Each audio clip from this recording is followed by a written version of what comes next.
Good morning, my name is Crystal McMillan and I'm here on this morning speaking on behalf of the Bus Riders Union. But I also feel like I speak on behalf of millions of transit riders across the country in calling on President Obama, Senator Boxer, and Congress to reject any proposal to cut 1/3 of all transit funding. I've been a bus rider for 14 years in Los Angeles and have negotiated my life on mass transportation from work to school to doctor's appointments to any type of recreation. And by the end of this year, I will witness and experience the cut of over 1 million hours of service. LA is only one example. All across the country, transit agencies have slashed service. Atlanta eliminated 10% of their bus service and 14% of their rail service and increased their base fare from $2 to $2.50. In Rhode Island, across the state, they cut 39 bus routes and eliminated late-night service and holiday service. Chicago laid off 1,000 workers and eliminated 12% of their bus service while eliminating 9% of their rail service. In the Twin Cities, they cut transit funding by 40%. This is expected to reduce service by 40,000 service hours. In Los Angeles, over 1 million hours of service will be cut by the end of this year.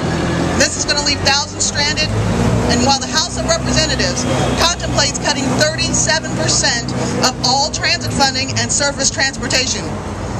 This would result in the elimination of millions of hours of transit service yearly, even as transit use has grown almost 40% since 1995, and that's triple the growth of the U.S. population. In the past year, over 90% of the transit systems in the U.S. have cut service and or raised fares. With a new Congress calling for a slimmer transportation bill, the decisions about how the money is being spent is more important than ever. Many cities in the U.S. are facing double-digit unemployment, and transit provides vital accessibility to employment centers for low-income communities and low-income communities of color. I'm here to call on President Obama, Senator Boxer, and Congress to reject any proposal that's going to cut 1/3 of all transit funding. Thank you. Good morning, I'm Ryan Wiggins with Transportation for America. What we're here today to talk about is the fact that gridlock and congestion kill jobs and they kill us. Right now, 90% of our nation's economic activity happens inside of our metro areas. At the same time, our cities find themselves congested by both smog and traffic.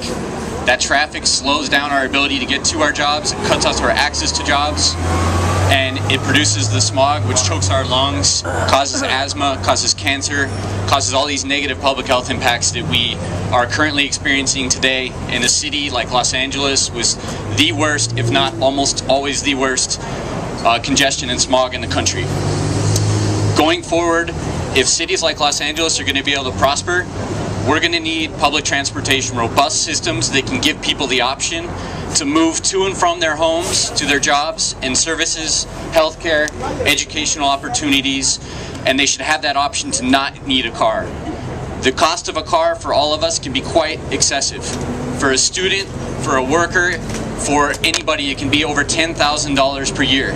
That's money that we can use reinvesting in our communities, not sending it out of the country and out of our regions to oil companies and to foreign countries. That's money we can reinvest in our communities here, in our neighborhoods, making our families stronger. This is also, by building these public transportation systems, we can also free up our time so that we can spend it better with our families, so we can have access to go and pursue higher education, so that we can take care of our communities and participate in the politics and the community events and in making our communities much better and prosperous places. It's really time for Congress in this gridlock. We've been underinvesting in our public transportation systems for decades. And now we know that without investing in these systems, our economy will falter. We will not create the jobs that we need to prosper, and we will continue to leave all of us and our citizens stuck in traffic as opposed to doing things more productive with our time. It's time for Congress to end the gridlock. It's time for Congress to go ahead and move forward and pass a federal transportation bill that fully funds the needs of public transportation, that provides the funds we need to make sure that these systems can operate, and it gives us the opportunity to move our communities, our region, and our country forward. Thank you.